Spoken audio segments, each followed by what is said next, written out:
عذاب الہی سے کوئی بچا نہیں سکتا، یعنی سب سے بڑا جو عمل ہے اللہ کے عذاب سے بچنے کا وہ کیا ہے؟ اللہ تبارک و تعالیٰ کا ذکر ہے۔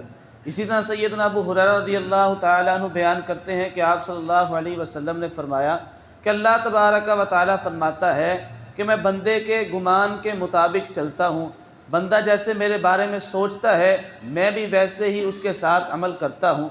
پھر فرمایا کہ بندہ اگر مجھے یاد کرتا ہے تو میں اسے یاد کرتا ہوں۔ پھر فرمایا کہ اگر بندہ مجھے کسی محفل مجلس میں یاد کرتا ہے تو اللہ تبارک و تعالیٰ کہتا ہے کہ میں اسے اس سے بہتر محفل اور مجلس میں یاد کرتا ہوں۔ بہتر محفل مجلس کون سی؟ یعنی فرشتوں کی محفل میں اس بندے کا ذکر ہوتا ہے جو اللہ تبارک و تعالیٰ کا ذکر کرتا ہے۔ محترم بھائیو، جو اللہ کا ذکر کرتا ہے وہ زندہ ہے، اور جو ذکر نہیں کرتا وہ مردہ ہے۔ یہ بات میں نہیں کہہ رہا بلکہ رسول اللہ صلی اللہ علیہ وسلم نے فرمایا کہ ذکر کرنے والے کی مثال زندہ کی طرح ہے، اور ذکر نہ کرنے والے کی مثال ایک مردہ شخص کی طرح ہے۔ تو آئیے ہم اپنی زندگیوں کا محاسبہ کریں، سوچیں کہ کیا ہم زندہ رہتے ہوئے بھی اللہ تبارک و تعالیٰ نے جو ہمیں زندگی دی ہے کیا ہم واقعی زندہ بھی ہیں کہ نہیں؟ اگر ہماری زندگی میں ذکر ہے تو ہم زندہ ہیں، اگر ذکر نہیں تو ہم مردہ ہیں۔ سیدنا ابو ہریرہ رضی اللہ تعالیٰ عنہ بیان کرتے ہیں کہ آپ صلی اللہ علیہ وسلم نے فرمایا کہ اللہ تبارک و تعالیٰ نے 2 فرشتوں کی ڈیوٹی لگا رکھی ہے، وہ روزانہ اس زمین پر اترتے ہیں اور دیکھتے ہیں کہ کہاں اللہ تبارک و تعالیٰ کے بندے بیٹھ کر اللہ تبارک و تعالیٰ کا ذکر کر رہے ہیں۔ جب وہ ان بندوں کو تلاش کر لیتے ہیں تو وہ فرشتے بھی ان کے پاس آ کر کے بیٹھ جاتے ہیں اور ان کے ساتھ مل کر اللہ تبارک و تعالیٰ کا ذکر کرنے لگ جاتے ہیں۔ جب ذکر کی محفل اور مجلس ختم ہو جاتی ہے وہ فرشتے اللہ تبارک و تعالیٰ کے پاس جاتے ہیں۔ اللہ تبارک و تعالیٰ تو جانتا ہے کہ یہ کہاں سے آئے ہیں، پھر بھی پوچھتا ہے فرشتوں بتلاؤ آج کہاں سے آئے ہو؟ تو فرشتے کہتے ہیں کہ اللہ ہم تیری زمین پر گئے ہوئے تھے، تیرے کچھ بندے تیری کبریائی بیان کر رہے تھے، تیرے وحدہ لا شریک ہونے کے نعرے لگا رہے تھے، اے اللہ وہ تجھ سے جنت کا سوال کر رہے تھے۔ اللہ تبارک و تعالیٰ ان فرشتوں سے کہتا ہے بتلاؤ کیا ان بندوں نے میری جنت کو دیکھا ہے؟ فرشتے کہتے ہیں کہ نہیں۔ اللہ تبارک و تعالیٰ کہتا ہے کہ اگر وہ میرے بندے میری جنت کو دیکھ لیں تو بتلاؤ پھر مجھ سے کس قدر جنت میں آنے کا سوال کریں۔ فرشتے کہتے ہیں کہ اللہ وہ تیرے بندے جو ذکر کرنے والے ہیں وہ چاہتے ہیں کہ تو انہیں جہنم سے آزاد کر دے، جہنم کا عذاب نہ دے۔ تو اللہ تبارک و تعالیٰ ان فرشتوں سے کہتا ہے کہ فرشتوں بتلاؤ کیا انہوں نے میری جہنم کی ہولناکیاں دیکھی ہیں، جہنم کی سختیاں دیکھی ہیں؟ تو فرشتے کہتے ہیں کہ نہیں۔ تو اللہ تبارک و تعالیٰ کہتا ہے کہ اگر وہ جہنم کی سختیاں دیکھ لیتے تو سوچیں کہ وہ کس قدر جہنم سے پناہ طلب کرتے۔ پھر وہ فرشتے کہتے ہیں کہ اللہ وہ ذکر کرنے والے تیرے بندے وہ تجھ سے چاہتے تھے کہ انہیں معاف کر دے، بخش دے۔ تو اللہ تبارک و تعالیٰ ان فرشتوں سے مخاطب ہو کر کے کہتا ہے کہ اے فرشتوں گواہ ہو جاؤ، جو انہوں نے مجھ سے مانگا میں نے انہیں عطا کر دیا۔ آپ اندازہ لگائیں کہ ذکر کرنے والے شخص کو جنت بھی مل گئی، ذکر کرنے والے شخص کو جہنم سے آزادی بھی مل گئی، اور ذکر کرنے والے شخص کو اللہ تبارک و تعالیٰ کی مغفرت اور بخشش بھی مل گئی۔ اتنا ہی نہیں، فرشتوں نے کہا کہ اللہ اس محفل اور مجلس کے اندر ایک ایسا شخص بھی تھا جو باہر سے گزر رہا تھا، اس نے دیکھا کہ ذکر کچھ لوگ کر رہے ہیں، وہ آ کر کے بیٹھ گیا، اللہ اسے ذکر بھی نہیں کیا اور نہ ہی وہ اس نیت سے آیا تھا، کیا اس کو بھی تو نے یہ سب کچھ عطا کر دیا ہے؟ اللہ تبارک و تعالیٰ کہتا ہے کہ ہاں میں نے اسے بھی عطا کر دیا ہے، کیونکہ ذکر کرنے والوں کے ساتھ بیٹھنے والا شخص بھی بدبخت نہیں ہوتا، بد نصیب نہیں ہو سکتا۔ ایک دن آئے گا وہ بھی ذکر کرنے والوں کے ساتھ بیٹھ کر ذکر کرنے والا بن جائے گا۔ محترم بھائیو، رسول اللہ صلی اللہ علیہ وسلم نے فرمایا کہ 3 لوگوں کی دعا رد نہیں ہوتی، قبول ہوتی ہے۔ فرمایا کہ ایک مظلوم جب ظالم اس پر ظلم کرتا ہے، مظلوم اللہ تبارک و تعالیٰ سے دعا کرے تو اللہ تعالیٰ اس کی دعا کو قبول کرتا ہے۔ دوسرا فرمایا کہ امام العادل، وقت کا حکمران، عدل و انصاف کرنے والا، اگر وہ اللہ تبارک و تعالیٰ کو پکارے تو اللہ تعالیٰ اس کی دعا کو بھی قبول کرتا ہے۔ تیسرا وہ شخص کہ جو کثرت کے ساتھ ذکر کرتا ہے، اگر وہ بھی اللہ تبارک و تعالیٰ سے دعا کرے تو اللہ تعالیٰ اس کی دعا کو قبول کرتا ہے۔ اس کے ضمن میں دعا کی قبولیت کے حوالے سے ایک آپ کے سامنے چھوٹا سا واقعہ رکھتا ہوں۔ وقت کے بہت بڑے امام احمد بن حنبل رحمہ اللہ سفر کی غرض سے اپنے گھر سے نکلے، دوسرے علاقے بستی میں جا رہے تھے کہ راستے میں رات ہو گئی۔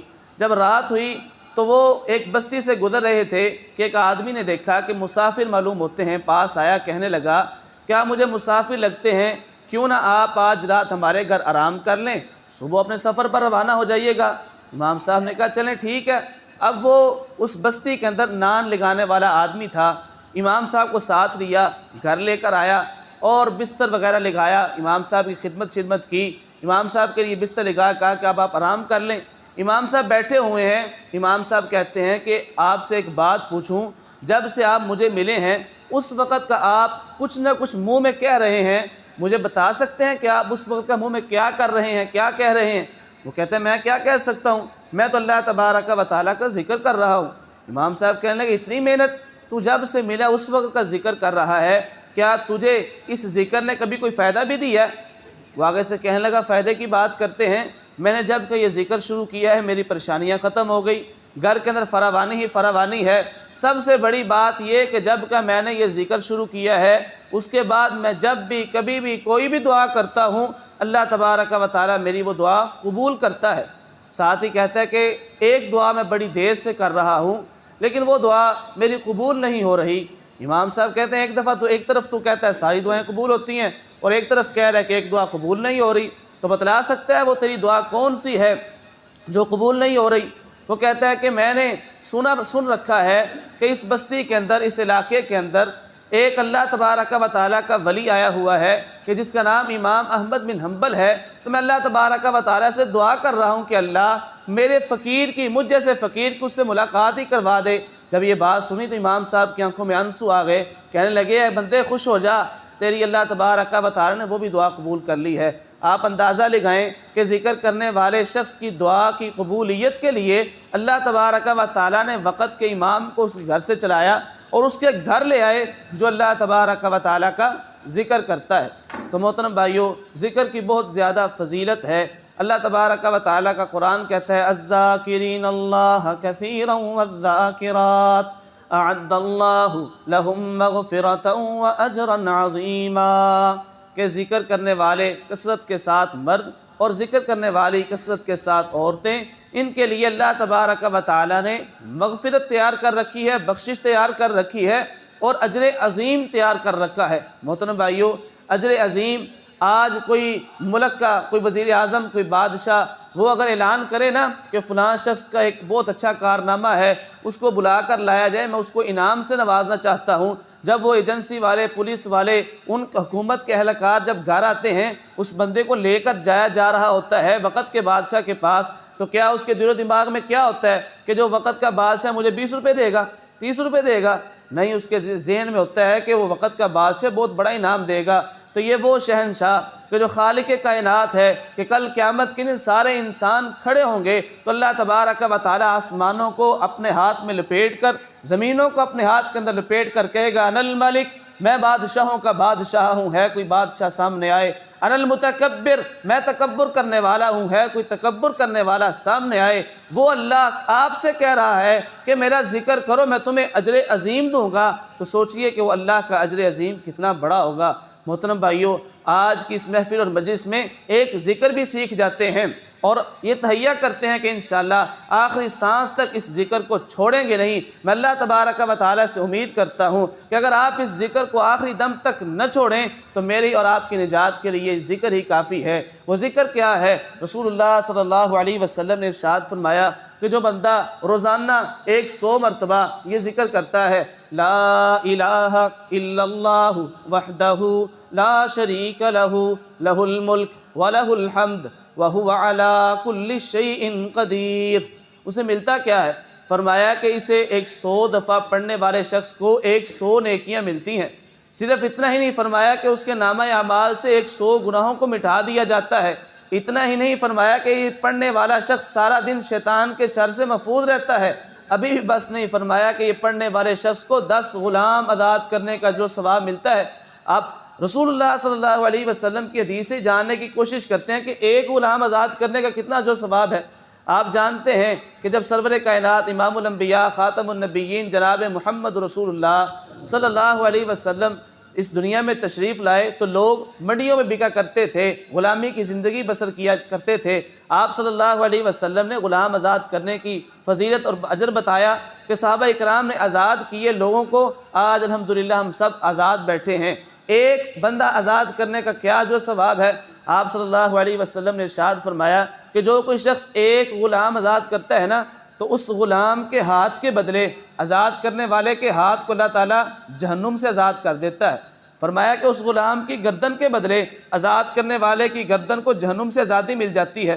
حدیث میں یہاں تک الفاظ ہیں کہ اس غلام کی شرمگاہ کے بدلے آزاد کرنے والے کی شرمگاہ کو جہنم سے آزادی مل جاتی ہے، حتیٰ کہ پورے کے پورے غلام کے بدلے پورے کے پورے آزاد کرنے والے کو جہنم سے آزادی مل رہی ہے۔ یہ صرف ایک غلام آزاد کرنے کا جو ثواب ہے جو میں نے ابھی آپ احباب کے سامنے ذکر رکھا، وہ ایک نہیں، دو نہیں، تین نہیں، بلکہ 10 غلام آزاد کرنے کا جو ثواب ہے۔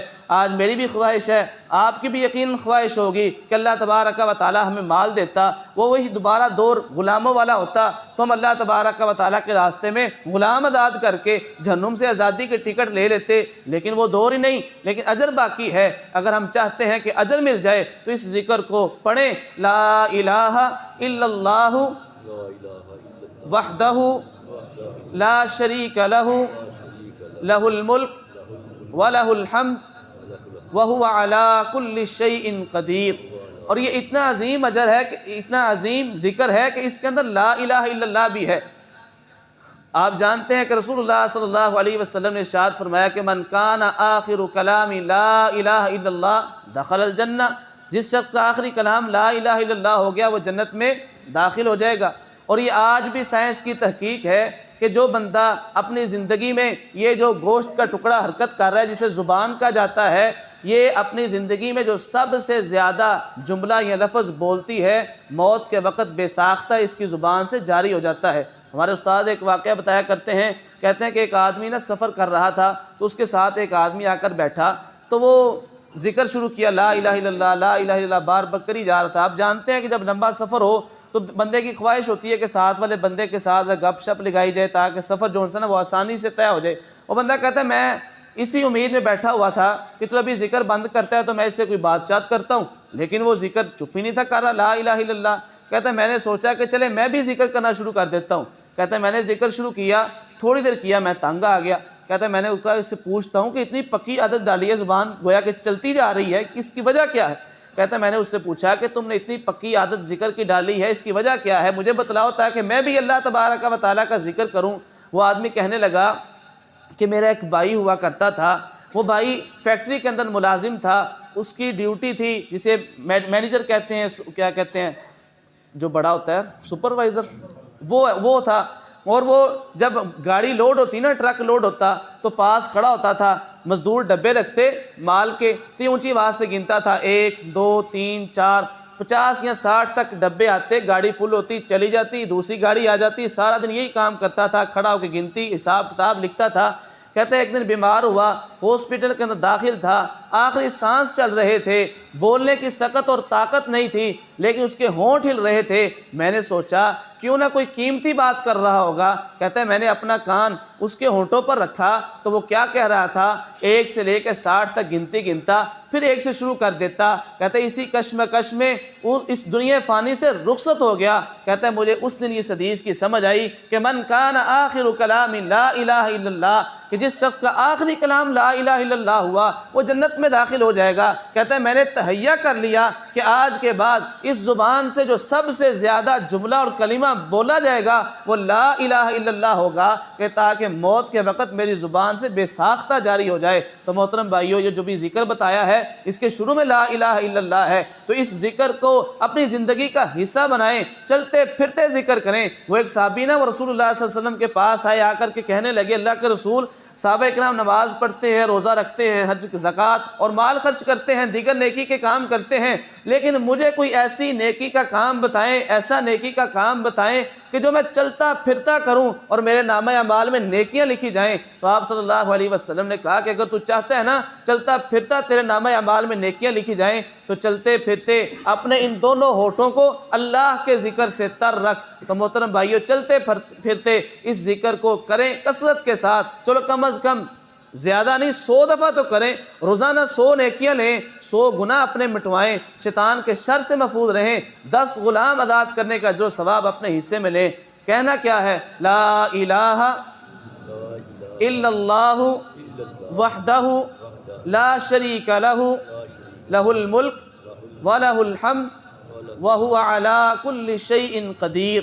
اس کا ترجمہ کیا ہے؟ آپ کیا کہتے ہیں 100 دفعہ اللہ تبارک و تعالیٰ سے؟ آپ کہتے ہیں لا الہ الا اللہ، اے اللہ تیرے سوا کوئی الہ کوئی معبود نہیں، وحدہ اللہ تو اکیلا ہے، لا شریک لہ اللہ تیرا کوئی شریک نہیں، لہ الملک اللہ بادشاہی ہے تو تیری، وَلَهُ الْحَمْدُ اللہ تعریفیں ہیں تو تیری، وَهُوَ عَلَىٰ كُلِّ شَيْءٍ قدیر، اے اللہ میرا کوئی کام ایسا نہیں کہ جس کے کرنے کی طاقت قدرت تیرے میں نہ ہو، تو ہر چیز پر قادر ہے۔